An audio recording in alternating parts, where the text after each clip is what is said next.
Pascal, qu'on va retrouver dans quelques instants. Mais voilà, c'est ce type d'extraterrestre, donc c'est ce que vous avez vu, vous.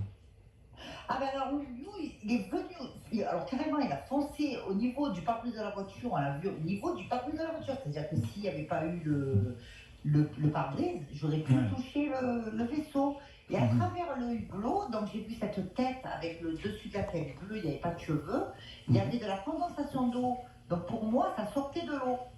D'accord. Et donc, on a eu très très peur, on s'est mis à crier, on s'est attrapé, on a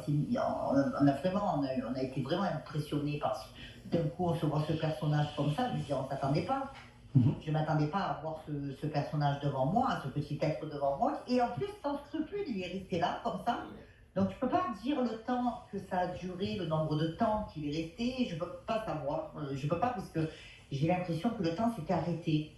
Donc là, on s'est calmé, on s'est observé, c'est-à-dire que lui, il nous regardait, nous deux, on le regardait comme ça.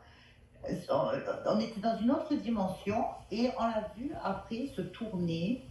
de profil. Là, j'ai pu apercevoir surtout la petite bouche figée, le petit nez figé, des grands yeux, des